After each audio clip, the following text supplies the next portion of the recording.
श्री शिवाय नमस्तुभ्यम। आज सुनिए सोमवार व्रत की पौराणिक कथा। बहुत समय पहले वाशकल नामक गांव में बिंदुक नाम का एक ब्राह्मण रहता था। वह अधर्मी, दुरात्मा और महापापी था। उसकी स्त्री बहुत सुंदर थी। उसका नाम चंचुला था। वह सदा उत्तम धर्म का पालन करती थी, परंतु बिंदुक वैश्यागामी था।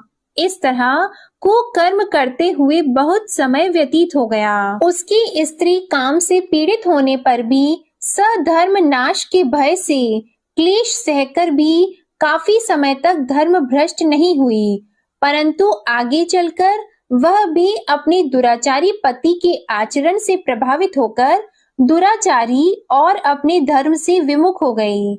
इस तरह दुराचार में डूबे हुए उन पति पत्नी का बहुत सा समय व्यर्थ बीत गया। वैश्यागामी दूषित बुद्धि वाला वह दुष्ट ब्राह्मण बिंदुक समय अनुसार मृत्यु को प्राप्त होकर नरक में चला गया। बहुत समय तक नरक के दुखों को भोगकर वह मूढ़ बुद्धि पापी विंध्य पर्वत पर भयंकर पिशाच हुआ। इधर उस दुराचारी बिंदुक के मर जाने पर वह चंचुला नामक स्त्री बहुत समय तक पुत्रों के साथ अपने घर में रहती रही। पति की मृत्यु के बाद वह भी अपने धर्म से गिरकर पर पुरुषों का संग करने लगी थी। सती विपत्ति में भी अपने धर्म का पालन करना नहीं छोड़ती। यही तो तप है। कठिन तो होता है, लेकिन इसका फल मीठा होता है। एक दिन दैव योग से किसी पुण्य पर्व के आने पर वह अपने भाई बंधुओं के साथ गोकर्ण क्षेत्र में गई। उसने तीर्थ के जल में स्नान किया और बंदी जनों के साथ यहाँ वहाँ घूमने लगी। वह एक देव मंदिर में गई। वहाँ उसने एक ब्राह्मण के मुख से भगवान शिव की परम पवित्र एवं मंगलकारी कथा सुनी।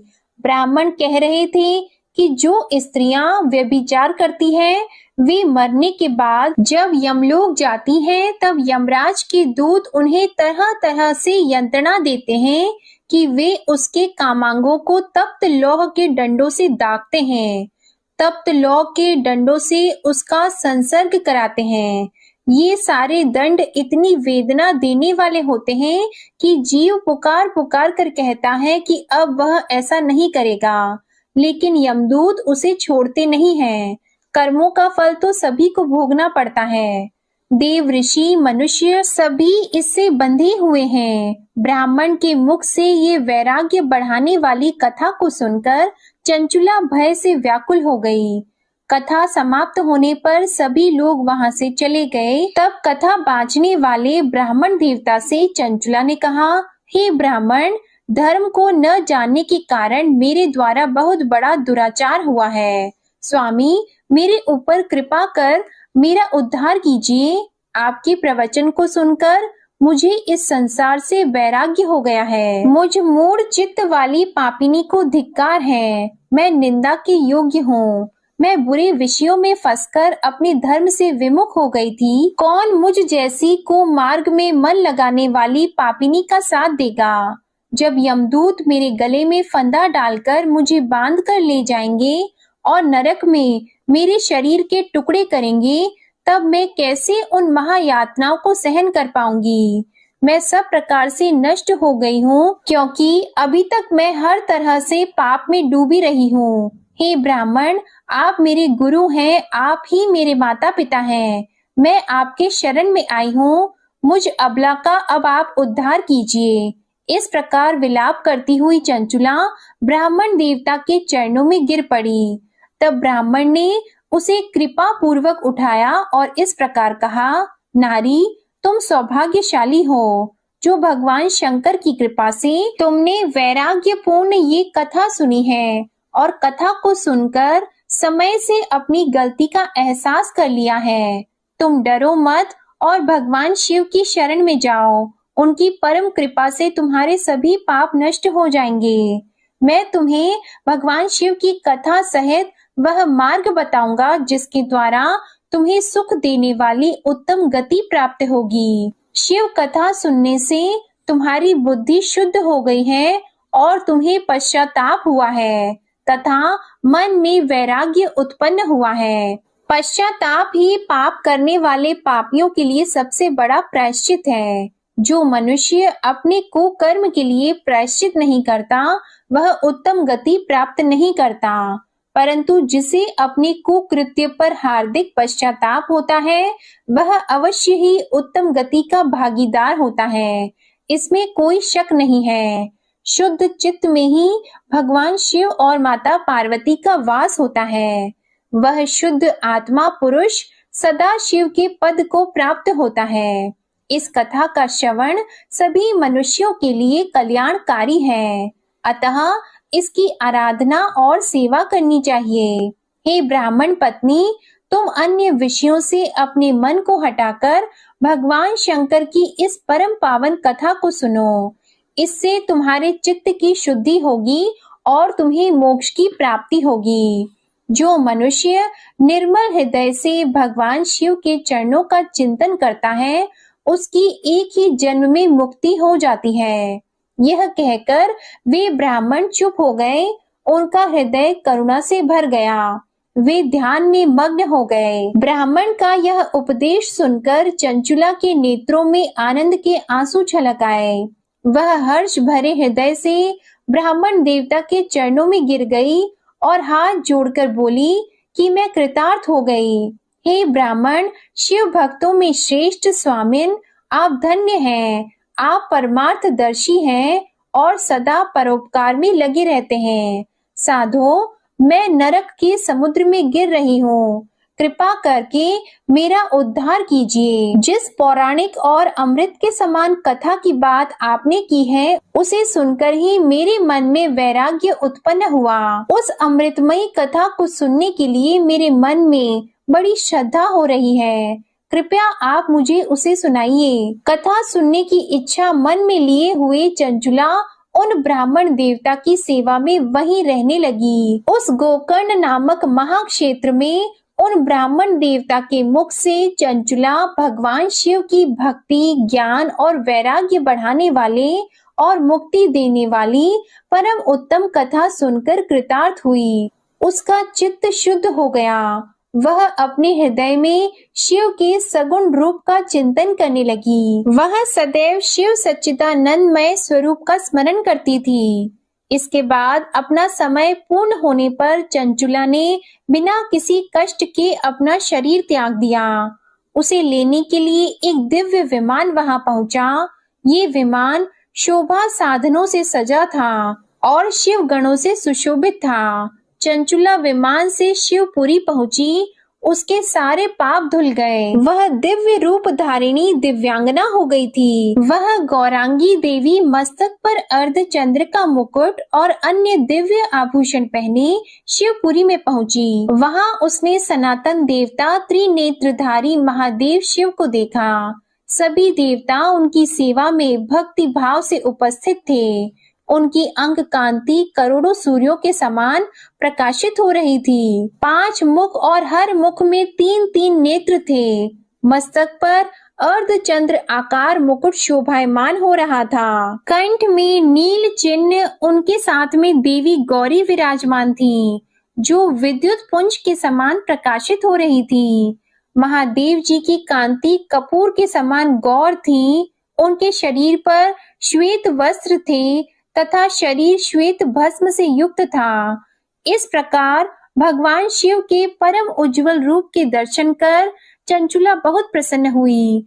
उसने भगवान को बारंबार प्रणाम किया और हाथ जोड़कर प्रेम, आनंद और संतोष से युक्त होकर विनीत भाव से खड़ी हो गई। उसके नेत्रों से आनंद के आंसुओं की धारा बहने लगी। भगवान शंकर और भगवती गौरी उमा ने करुणा के साथ सौम्य दृष्टि से देखकर चंचुला को अपने पास बुलाया। गौरी उमा ने उसे प्रेम पूर्वक अपनी सखी बना लिया। चंचुला सुख पूर्वक भगवान शिव के धाम में उमा देवी की सखी के रूप में निवास करने लगी। एक दिन चंचुला आनंद में मग्न उमा देवी के पास गई और दोनों हाथ जोड़कर उनकी इस स्तुति को करने लगी। हे गिरिराज नंदिनी, स्कंद माता उमा, आप सभी मनुष्यों एवं देवताओं द्वारा पूजित तथा समस्त सुखों को देने वाली हैं। आप शंभु प्रिया हैं, आप ही सगुणा और निर्गुणा हैं। हे सच्चिदानंद स्वरूपा, आप ही प्रकृति की पोषक हैं। हे माता, आप ही संसार की सृष्टि पालन और संहार करने वाली हैं। इस प्रकार सद्गति प्राप्त चंचुला देवी की स्तुति कर शांत हो गई। उसकी आंखों में प्रेम के आंसू उमड़ आए। तब शंकर प्रिया भक्त वत्सला उमा देवी ने बड़े प्रेम से चंचुला को चुप कराते हुए कहा कि सखी चंचुला, मैं तुम्हारी इस स्तुति से प्रसन्न हूँ। बोलो, क्या वर मांगती हो? तब चंचुला बोली, हे गिरिराज कुमारी, मेरे पति बिंदुक इस समय कहाँ हैं? उनकी स्थिति कैसी है, मुझे बताइए और कुछ उपाय कीजिए ताकि हम फिर से मिल सकें। हे महादेवी, मेरे पति एक शूद्र जाति वैश्या के प्रति आसक्त थे और पाप में ही डूबे रहते थे। गिरिजा बोली, बेटी, तुम्हारा पति बिंदुक पापी था। उसका अंत बड़ा भयानक हुआ। वैश्या का उपभोग करने के कारण वह मूर्ख नरक में अनेक वर्षों तक अनेक प्रकार के दुख भोगकर अब शेष पाप को भोगने के लिए विंध्य पर्वत पर पिशाच की योनि में रह रहा है और वह दुष्ट वहीं वायु पीकर रहता है और सब प्रकार के कष्ट सहता है। गौरी देवी की ये बात सुनकर चंचुला अत्यंत दुखी हो गई। फिर मन को किसी तरह स्थिर करती हुई दुखी हृदय से माँ गौरी से उसने एक बार फिर पूछा, हे महादेवी, मुझ पर कृपा कीजिए और मेरे पापी पति का अब उद्धार कीजिए। कृपा करके मुझे वह उपाय बताइए जिससे मेरे पति को उत्तम गति प्राप्त हो सके। गौरी देवी ने कहा, यदि तुम्हारा पति भगवान शिव की पुण्यमय उत्तम कथा सुने तो वह इस दुर्गति को पार करके उत्तम गति का भागी हो सकता है। अमृत के समान मधुर गौरी देवी के ये वचन सुनकर चंचुला ने दोनों हाथ जोड़कर मस्तक झुकाकर उन्हें बार बार प्रणाम किया और प्रार्थना की कि मेरे पति को भगवान शिव की कथा सुनाने की व्यवस्था कीजिए। ब्राह्मण पत्नी चंचुला के बार बार प्रार्थना करने पर शिव प्रिया गौरी देवी ने भगवान शिव की महिमा का गान करने वाले गंधर्व राज तुमरू को बुलाकर कहा, तुमरू, तुम्हारी भगवान शिव में प्रीति है। तुम मेरे मन की सभी बातें जानकर मेरे कार्यों को सिद्ध करते हो, तो मेरी इस सखी के साथ विंध्य पर्वत पर जाओ। वहां एक महाघोर और भयंकर पिशाच रहता है। पूर्व जन्म में वह पिशाच बिंदुक नामक ब्राह्मण मेरी इस सखी चंचुला का पति था। वह वैश्यागामी हो गया था। वह स्नान संध्या आदि नित्य कर्म छोड़कर अपवित्र रहने लगा। क्रोध के कारण उसकी बुद्धि भ्रष्ट हो गई थी। दुर्जनों से उसकी मित्रता तथा सज्जनों से द्वेष बढ़ गया था। वह अस्त्र शस्त्र से हिंसा करता, लोगों को सताता और उनके घरों में आग लगा देता था। चांडालों से दोस्ती करता और वह रोज वैश्या के पास जाता था। पत्नी को त्याग कर दुष्ट लोगों से दोस्ती कर उन्हीं के संपर्क में रहता था। वह मृत्यु तक दुराचार में फंसा रहा। मृत्यु के बाद उसे पापियों के भोग स्थान यमपुरी में ले गए। वहां घोर नरकों को सहकर इस समय वह विंध्य पर्वत पर पिशाच बनकर रह रहा है और पापों का फल भोग रहा है। तुम उसके सामने परम पुण्यमयी पापों का नाश करने वाली भगवान शिव की दिव्य कथा का प्रवचन करो। इस कथा के सुनने से उसका हृदय सभी पापों से मुक्त होकर शुद्ध हो जाएगा और वह प्रेत योनि से मुक्त हो जाएगा। दुर्गति मुक्त होने पर उस बिंदुक नामक पिशाच को तुम विमान पर बिठाकर भगवान शिव के पास ले आना।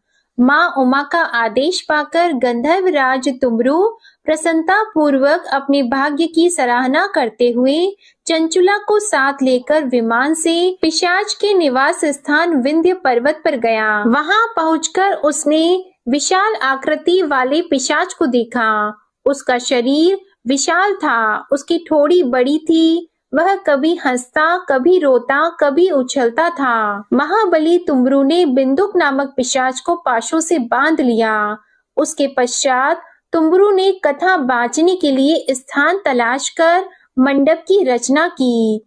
शीघ्र ही इस बात का पता लोगों को चल गया कि एक पिशाच के उद्धार हेतु देवी पार्वती की आज्ञा से तुमरू भगवान शिव की कथा सुनाने विंध्य पर्वत पर आया है। उस कथा को सुनने के लोभ से बहुत से देवर्षि वहां पहुंच गए।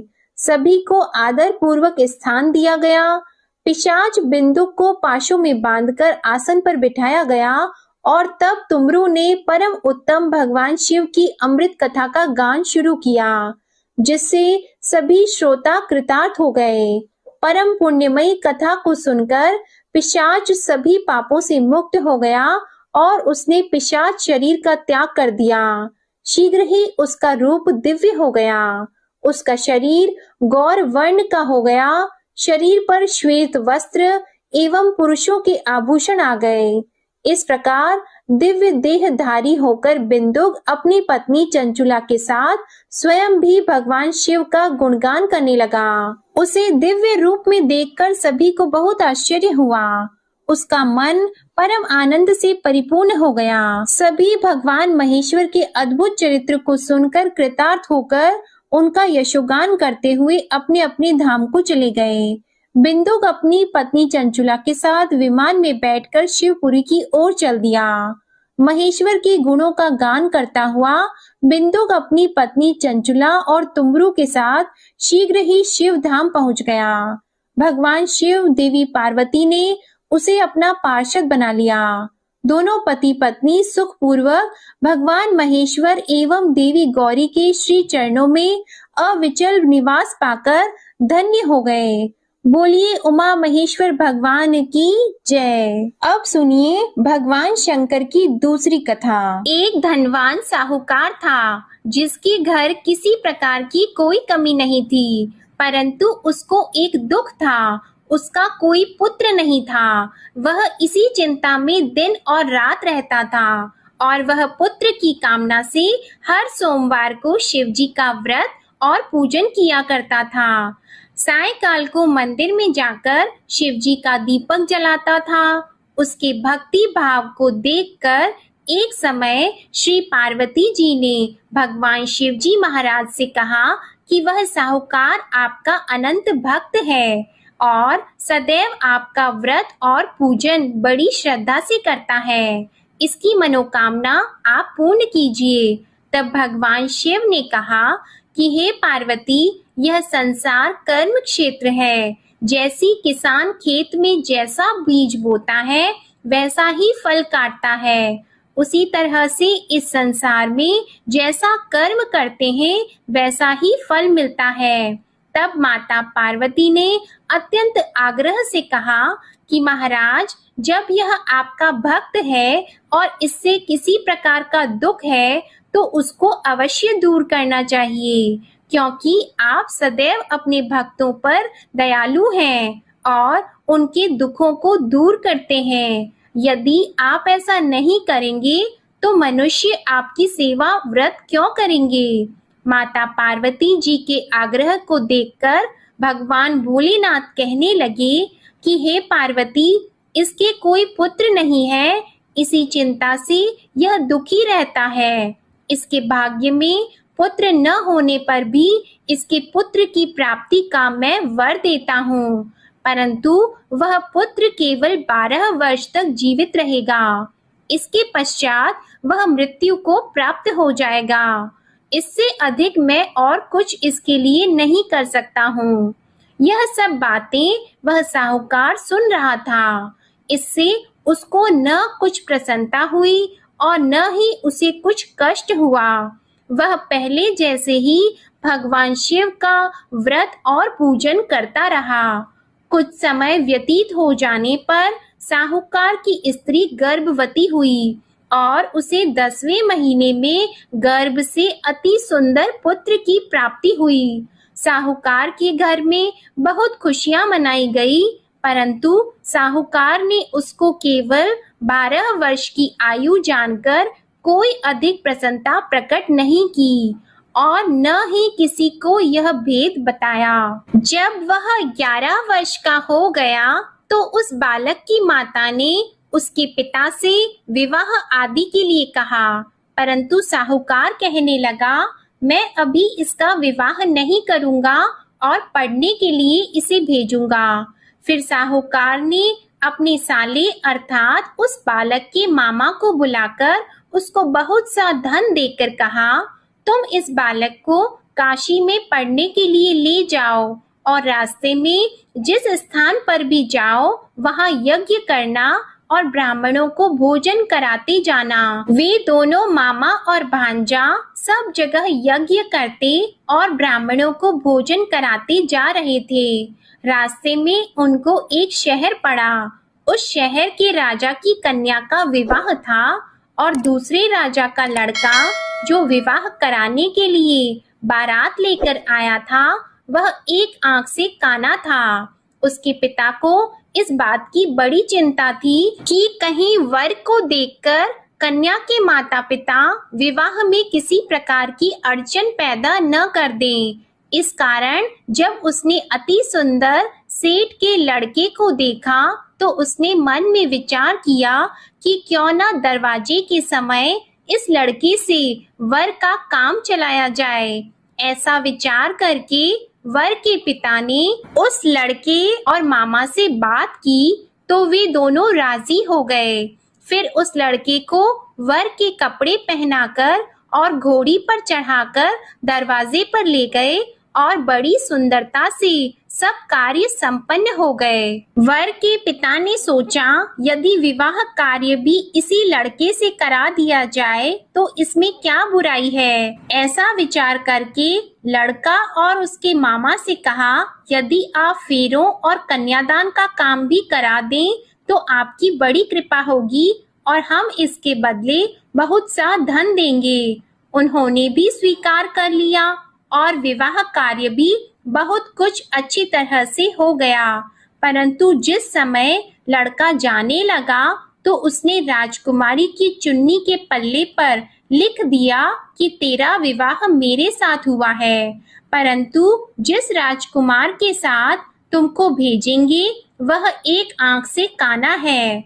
मैं तो काशी जी पढ़ने जा रहा हूँ। उस राजकुमारी ने जब अपनी चुन्नी पर ऐसा लिखा हुआ देखा तो उसने राजकुमार के साथ जाने से मना कर दिया और कहा कि ये मेरा पति नहीं है, मेरा विवाह इसके साथ नहीं हुआ, वह तो काशी जी पढ़ने गया है।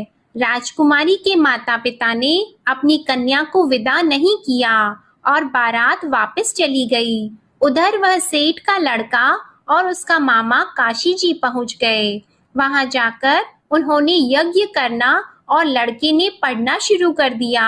जब लड़के की आयु 12 साल की हो गई तब एक दिन उन्होंने यज्ञ रचा रखा था कि लड़के ने अपने मामा से कहा कि आज तो मेरी तबीयत ठीक नहीं है। मामा ने कहा अंदर जाकर सो जाओ। जब लड़का अंदर जाकर सो गया और थोड़ी देर में उसके प्राण निकल गए। जब उसके मामा ने आकर देखा कि वह तो मुर्दा पड़ा है तो उनको बहुत दुख हुआ और उन्होंने सोचा कि मैं अभी रोना पीटना मचा दूंगा तो यज्ञ का कार्य अधूरा रह जाएगा। अतः उन्होंने जल्दी से यज्ञ का कार्य समाप्त करके ब्राह्मणों के जाने के बाद रोना पीटना आरंभ कर दिया। संयोगवश उसी समय शिवजी और पार्वती जी उधर से जा रहे थे। पार्वती जी कहने लगी, हे महादेव, कोई दुखियारा रो रहा है, इसके कष्टों को आप दूर करो। तब भगवान शिव बोले, इसकी आयु इतनी ही थी सो ये भोग चुका है। माता पार्वती ने कहा कि महाराज कृपा करके इस बालक को और आयु दे दो, नहीं तो इसके माता पिता तड़प तड़प कर मर जाएंगे। पार्वती जी के इस प्रकार बार बार आग्रह करने पर भगवान शिव जी ने उसे जीवन दान दे दिया और शिव जी की कृपा से लड़का जीवित हो गया। शिव जी और पार्वती जी कैलाश पर्वत पर चले गए। तब इस प्रकार यज्ञ करते हुए लड़का और उसके मामा अपने घर की ओर चल पड़े। रास्ते में उसी शहर में गए जहां उसका विवाह हुआ था और जहां पर आकर यज्ञ किया तो लड़के के ससुर ने उसे पहचान लिया और अपने घर महल में जाकर बड़ी खातिर के साथ बहुत दास दासियों के सहित आदर पूर्वक लड़की और जमाई को विदा किया। जब वह अपने शहर के निकट आए तो मामा ने कहा, मैं पहले तुम्हारे घर जाकर सबको खबर करता हूँ। उस समय लड़के के माता पिता अपने घर की छत पर बैठे हुए थे और उन्होंने यह प्रण कर रखा था कि यदि हमारा पुत्र सकुशल घर आएगा तो राजी खुशी नीचे उतरकर आ जाएंगे, नहीं तो छत से गिरकर अपने प्राण खो देंगे। इतने में उस लड़के के मामा ने जाकर यह समाचार दिया कि आपका पुत्र आ गया है, परंतु उनको विश्वास नहीं हुआ। तब उसके मामा ने शपथ पूर्वक कहा कि आपका पुत्र अपनी स्त्री के साथ बहुत सारा धन लेकर आया है। तो सेठ ने आनंद के साथ उसका स्वागत किया और बड़ी प्रसन्नता से रहने लगे। इस प्रकार जो भी व्यक्ति सोमवार का व्रत करता है अथवा इस कथा को पढ़ता है या सुनता है, भगवान भोलेनाथ उसके सभी दुखों को दूर करके उसकी समस्त मनोकामनाओं को पूर्ण करते हैं। बड़ी ही श्रद्धा और भक्ति के साथ अब आप सुनिए सोमवार की दूसरी कथा। एक बार की बात है, माता पार्वती शिवजी को पति के रूप में प्राप्त करने के लिए घोर तप कर रही थी। उनके तप को देखकर देवताओं ने शिवजी से देवी की मनोकामना को पूर्ण करने की प्रार्थना की। शिवजी ने पार्वती जी की परीक्षा लेने के लिए सप्त ऋषियों को भेजा। सप्त ऋषियों ने शिवजी के सैकड़ों अवगुण गिनाए, पर पार्वती जी को महादेव जी के अलावा किसी और से विवाह मंजूर नहीं था। तब शंकर जी ने स्वयं पार्वती जी की परीक्षा लेने की ठानी। तब भगवान शंकर स्वयं प्रकट हुए और पार्वती जी को वरदान देकर अंतर्ध्यान हुए। इतने में पार्वती माता जहाँ तप कर रही थी, वहीं पास में तालाब में मगरमच्छ ने एक लड़के को पकड़ लिया। लड़का जान बचाने के लिए चिल्लाने लगा। तब पार्वती जी से उस बच्चे की चीख सुनी नहीं गई। द्रवित हृदय होकर वे तालाब पर पहुंची। वहां देखा कि मगरमच्छ लड़के को तालाब के अंदर खींचकर ले जा रहा है। लड़के ने देवी को देखकर कहा कि मेरी माता पिता और भाई बंधु कोई नहीं है, आप मेरी रक्षा करें।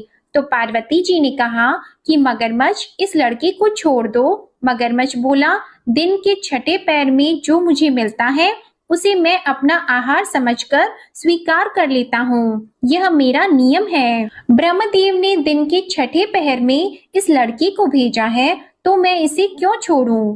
पार्वती जी ने विनती की कि तुम इसे छोड़ दो, बदले में तुम्हें जो चाहिए वह मुझसे कहो। तो मगरमच्छ बोला, एक ही शर्त पर मैं इसे छोड़ूंगा। आपने तप करके महादेव जी से जो वरदान लिया है, यदि उस तप का फल मुझे दे दो तो मैं इसे छोड़ दूंगा। पार्वती जी तुरंत तैयार हो गईं। उन्होंने कहा, मैं अपने तप का फल तुम्हें देने को तैयार हूँ, लेकिन तुम इस बालक को छोड़ दो। मगरमच्छ ने समझाया, सोच लो देवी, जोश में आकर संकल्प मत करो। हजारों वर्षों तक जैसा तप किया है वैसा देवताओं के लिए भी संभव नहीं है। उसका सारा फल इस बालक के प्राणों के बदले चला जाएगा। पार्वती जी ने कहा, मेरा निश्चय पक्का है, मैं तुम्हें अपने तप का फल देती हूँ, तुम इसको जीवन दे दो। मगरमच्छ ने पार्वती जी से तप दान करने का संकल्प करवाया। तप का दान होते ही मगरमच्छ का देह तेजी से चमकने लगा और वह बोला, हे पार्वती, ये देखो, तप के प्रभाव से मैं तेजस्वी बन गया हूँ। तुमने जीवन भर की पूंजी एक बच्चे के लिए व्यर्थ कर दी। चाहे तो अपनी भूल सुधारने का एक मौका और दे सकता हूँ। तब पार्वती जी ने कहा, हे ग्राह, तब तो मैं पुनः कर सकती हूँ, किंतु यदि तुम इस लड़के को निगल जाते तो इसका जीवन वापस नहीं मिल सकता था। देखते ही देखते वह लड़का अदृश्य हो गया और मगरमच्छ भी लुप्त हो गया। पार्वती जी ने विचार किया, मैंने तप तो दान कर दिया है, अब पुनः से तप आरंभ करूंगी। पार्वती जी ने फिर से तप करने का संकल्प किया। भगवान सदाशिव फिर से प्रकट होकर बोले, हे पार्वती, भला अब क्यों तप कर रही हो? तब पार्वती जी ने कहा, प्रभु, मैंने अपने तप का फल दान कर दिया है। आपको पति रूप में पाने के संकल्प के लिए मैं फिर से वैसा ही घोर तप करके आपको प्रसन्न करूंगी। तो महादेव जी बोले, मगरमच्छ और लड़के दोनों रूपों में मैं ही था। तुम्हारा चित्त प्राणी मात्र में अपने सुख दुख का अनुभव करता है या नहीं, इसकी परीक्षा लेने के लिए मैंने ही यह लीला रची थी। अनेक रूपों में दिखने वाला मैं एक ही हूँ। मैं अनेक शरीरों में शरीरों से अलग निर्विकार हूँ। तुमने अपना तप मुझे ही दिया है, इसलिए अब और तप करने की कोई आवश्यकता नहीं है। देवी ने महादेव जी को प्रणाम कर प्रसन्न मन से विदा किया। प्रेम से बोलिए भगवान शंकर और माता पार्वती की जय। अब आप सुनिए तीसरी कथा। एक बार नारद जी ने भोलेनाथ जी की स्तुति करके पूछा कि प्रभु, आपको प्रसन्न करने के लिए सबसे उत्तम और सुलभ साधन क्या है? हे त्रिलोकीनाथ, आप तो निर्विकार और निष्काम हैं। आप सहज ही प्रसन्न हो जाते हैं। फिर भी मेरे जानने की इच्छा है कि आपको क्या प्रिय है। तब शिव जी बोले, नारद जी, वैसे तो मुझे भक्त के भाव सबसे प्रिय हैं, फिर भी आपने पूछा है तो मैं बताता हूँ। मुझे जल के साथ साथ बिल्व पत्र बहुत प्रिय हैं। जो अखंड बिल्व पत्र मुझे श्रद्धा से अर्पित करते हैं, मैं उन्हें अपने लोक में स्थान देता हूँ। नारद जी भगवान शंकर और माता पार्वती की वंदना करके अपने लोक को चले गए। उनके जाने के पश्चात पार्वती जी ने शिव जी से पूछा कि हे प्रभु, मेरी ये जानने की बड़ी तीव्र इच्छा हो रही है कि आपको बेलपत्र इतने प्रिय क्यों हैं? कृपा करके मेरी जिज्ञासा को शांत कीजिए। तब शिव जी बोले, हे शिवे, बिल्व के पत्ते मेरी जटा के समान हैं। उसका त्रिपत्र यानी 3 पत्ते ऋग्वेद, यजुर्वेद और सामवेद हैं। शाखाएं समस्त शास्त्र का स्वरूप है। बिल्व वृक्ष को आप पृथ्वी का कल्प वृक्ष समझें, जो ब्रह्मा, विष्णु और शिव स्वरूप है। हे पार्वती, स्वयं महालक्ष्मी जी ने शैल पर्वत पर बिल्व वृक्ष रूप में जन्म लिया था। इस कारण भी बेल का वृक्ष मेरे लिए अति प्रिय है। महालक्ष्मी जी ने बिल्व का रूप धरा, ये सुनकर पार्वती जी कौतूहल में पड़ गईं और पार्वती जी कौतूहल से उपजी जिज्ञासा को रोक न पाईं। उन्होंने पूछा, देवी लक्ष्मी ने आखिर बिल्व वृक्ष का रूप क्यों लिया? आप ये कथा विस्तार से कहें। तब भोलेनाथ ने देवी पार्वती जी को कथा सुनाना आरंभ किया। हे देवी, सतयुग में ज्योति रूप में मेरे अंश का रामेश्वर लिंग था। ब्रह्मा आदि देवों ने उसका विधिवत पूजन अर्चन किया था। इसका परिणाम ये हुआ कि मेरे अनुग्रह से वाणी देवी सबकी प्रिय हो गई। वे भगवान विष्णु को सतत प्रिय हो गई। मेरे प्रभाव से भगवान केशव के मन में वाग देवी के लिए जितनी प्रीति उत्पन्न हुई, वह स्वयं लक्ष्मी जी को नहीं भाई। लक्ष्मी देवी का श्री हरि के प्रति मन में कुछ दुराव पैदा हो गया। वह चिंतित और रुष्ट होकर चुपचाप परम उत्तम श्री शैल पर्वत पर चली गईं। वहां उन्होंने तप करने का निश्चय किया और उत्तम स्थान का चयन करने लगी। महालक्ष्मी ने उत्तम स्थान का निश्चय करके मेरे लिंग विग्रह की उग्र तपस्या प्रारंभ की। उनकी तपस्या कठोरतम होती जा रही थी। हे परमेश्वरी, कुछ समय के बाद महालक्ष्मी जी ने मेरे लिंग विग्रह से थोड़ा ऊर्ध्व में एक वृक्ष का रूप धारण कर लिया। अपने पत्तों और पुष्प द्वारा निरंतर मेरा पूजन करने लगी। इस तरह महालक्ष्मी जी ने लाखों वर्षों तक घोर आराधना की। अंततः उन्हें मेरा अनुग्रह प्राप्त हुआ। मैं वहां प्रकट हुआ और देवी से इस घोर तप की आकांक्षा पूछकर वर देने को तैयार हुआ। महालक्ष्मी जी ने मांगा कि श्री हरि के हृदय में मेरे भाव से वाग देवी के लिए जो स्नेह हुआ है वह समाप्त हो जाए। तब शिव जी बोले, मैंने महालक्ष्मी जी को समझाया, श्री हरि के हृदय में आपके अतिरिक्त किसी और के लिए कोई प्रेम नहीं है। वाग देवी के प्रति उनका प्रेम नहीं अपितु श्रद्धा है। यह सुनकर लक्ष्मी जी प्रसन्न हो गईं और पुनः श्री विष्णु के हृदय में स्थित होकर निरंतर उनके साथ विहार करने लगी। हे पार्वती, महालक्ष्मी के हृदय का एक बड़ा विकार इस प्रकार दूर हो गया। इस कारण हरिप्रिया उसी वृक्ष रूपी सर्वदा अतिशय भक्ति से भरकर यत्न पूर्वक मेरी पूजा करने लगी। हे पार्वती, इसी कारण विश्व का वृक्ष, उसके पत्ते, फल, फूल आदि मुझे बहुत प्रिय हैं। मैं निर्जन स्थान में बिल्व वृक्ष का आश्रय लेकर रहता हूँ। बेल वृक्ष को सदा सर्व तीर्थ में एवं सर्व देवमय मानना चाहिए। बिल्व पत्र, बिल्व फूल, बिल्व वृक्ष अथवा बिल्व काष्ठ के चंदन से जो मेरा पूजन करता है वह भक्त मेरा अति प्रिय है। बिल्व वृक्ष को शिव के समान ही समझो। वह मेरा शरीर है जो बिल्व पर चंदन से मेरा नाम अंकित करके मुझे अर्पण करता है। मैं उसे सभी पापों से मुक्त करके अपने लोक में स्थान देता हूँ। हे देवी, उस व्यक्ति को स्वयं लक्ष्मी जी भी नमस्कार करती है जो मेरा पूजन करते हैं। जो बिल्व मूल में प्राण छोड़ता है उसको रुद्र देह प्राप्त होता है और ऐसे मनुष्य पर सदैव ही माता लक्ष्मी की कृपा रहती है और साथ ही साथ भगवान नारायण की कृपा भी उन पर सदैव बनी रहती है। प्रेम से बोलिए भगवान शिव और माता पार्वती की जय। अब सुनिए गणेश भगवान की कथा। एक साहूकार था, उसके घर रोज एक ब्राह्मणी रोटी लेने के लिए घर आती थी। घर के अंदर घुसते ही पोल के ऊपर गजानन जी का मंदिर था।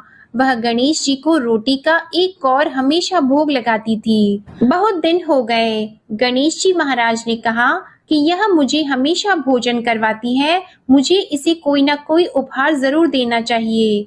गणेश जी एक दिन उसके थाली में हीरे मोती भर देते हैं। ब्राह्मणी तो थाली लेकर अपने घर आ गई और साहूकार से रोटी लेने के लिए आना बंद हो गई। साहूकारनी ने उसे बुलावा भेजा कि बाई, रोटी लेने के लिए क्यों नहीं आती हो। ब्राह्मणी ने कहा कि मुझ पर गणेश जी प्रसन्न हो गए, बहुत वर्ष तक रोटी लेने के लिए आ गई लेकिन अब नहीं आऊंगी। साहूकारनी मन में बहुत नाराज हुई और गणेश जी से कहा कि आप ब्राह्मणी के ऊपर प्रसन्न हुए परंतु मुझ पर प्रसन्न नहीं हुए। तब गणेश जी की मूर्ति हटाकर उसने बाहर फेंक दी। इधर सेठ जी की दुकान में धंधा पानी बंद हो गए। एक दिन सेठ जी की नजर पोल के मंदिर पर गई तो सेठानी जी को पूछा कि गणेश जी कहाँ गए। तो साहूकारनी ने कहा कि ऐसे गणेश जी का क्या करें जो ब्राह्मणी पर तो प्रसन्न हो गए लेकिन हमारे ऊपर प्रसन्न नहीं हुए। इस कारण मैंने तो गणेश जी को हटाकर फेंक दिया है। तब सेठ जी ने कहा कि यह तुमने क्या किया, मेरा तो व्यापार और धंधा चलना बंद हो गया है। गणेश जी तुमने कहाँ फेंके हैं, जल्दी बताओ, मैं उन्हें वापस लेकर आता हूँ। साहूकार जी वापस से गणेश जी को लेने के लिए गए तो गणेश जी इतने भारी हो गए कि वे उठे ही नहीं। साहूकार जी ने कहा कि मेरे से गलती हो गई है, आप मेरे घर पधारिए। गणेश जी तो और भी भारी होते गए और कहा कि मैं तो नहीं चलूंगा, पहले साहूकारनी को बुलाकर यहाँ लाओ और वह मुझसे माफी मांगेगी तो ही मैं चलूंगा। और गणेश जी ने कहा कि मुझे हमेशा सवा सेर का चूरमा करके भोजन कराओगे तो ही मैं चलूंगा। साहूकार साहूकारनी को लेकर आए और उससे माफी भी मंगवाई और सवा सेर का चूरमा चढ़ाने की हाँ भी भरी। तब साहूकार और साहूकारनी ने गणेश जी को वापस घर लाकर उन्हें पोल में बिठाया। ऐसा करने पर साहूकार का व्यापार फिर से चलने लगा। हे गणेश जी महाराज, जैसे साहूकार और साहूकारनी पर आप प्रसन्न हुए वैसे सभी पर प्रसन्न होना। बोलिए गणेश जी महाराज की जय। अब आप सुनिए भगवान भोलेनाथ की आरती। ओम जय शिव ओंकारा, स्वामी जय शिव ओंकारा। ब्रह्मा विष्णु सदा शिव, ब्रह्मा विष्णु सदा शिव। अर्धांगी धारा, ओम जय शिव ओंकारा। एकानन चतुरानन पंचानन राजी, स्वामी पंचानन राजी। हंसानन गरुड़ासन, हंसानन गरुड़ासन। वृषवाहन साजी, ओम जय शिव ओंकारा। दो भुज चार चतुर्भुज, 10 भुज अति सोहे, स्वामी 10 भुज अति सोहे। त्रिगुण रूप निरखता, त्रिगुण रूप निरखता। त्रिभुवन जन मोहे, ओम जय शिव ओंकारा। अक्षमाला वनमाला रुंडमालाधारी स्वामी रुंडमालाधारी चंदन मृग मद सोहे चंदन मृग मद सोहे भाले शशिधारा ओम जय शिव ओंकारा श्वेतांबर पीतांबर बाघंबर अंगी स्वामी बाघंबर अंगी सनकादिक गरुणादिक सनकादिक गरुणादिक भूतादिक संगी ओम जय शिव ओंकारा कर की मध्य कमंडल चक्र त्रिशूलधारी स्वामी चक्र त्रिशूलधारी सुखकारी दुखहारी सुखकारी दुखहारी जगपालनकारी ओम जय शिव ओंकारा ब्रह्मा विष्णु सदाशिव जानत अविवेका स्वामी जानत अविवेका प्रणवाक्षर में शोभित प्रणवाक्षर में शोभित ये तीनों एका ओम जय शिव ओंकारा त्रिगुण स्वामी जी की आरती जो कोई नर गावे स्वामी जो कोई नर गावे कहत शिवानंद स्वामी रटत भोलानंद स्वामी सुख संपत्ति पावे ओम जय शिव ओंकारा ओम जय शिव ओंकारा स्वामी जय शिव ओंकारा ब्रह्मा विष्णु सदाशिव अर्धांगी धारा ओम जय शिव ओंकारा ओम जय शिव ओंकारा ओम जय शिव ओंकारा। बोलो भगवान भोलेनाथ की जय। आपको ये कथा पसंद आई हो तो इस वीडियो को लाइक करके चैनल जरूर सब्सक्राइब कीजिएगा और कमेंट में भगवान भोलेनाथ जी की जय भी लिखिएगा। इसी के साथ आज आप हमारे चैनल पर जेठ मास महात्म्य की कथा भी जरूर सुनिएगा। प्रेम से बोलिए भोलेनाथ जी की जय।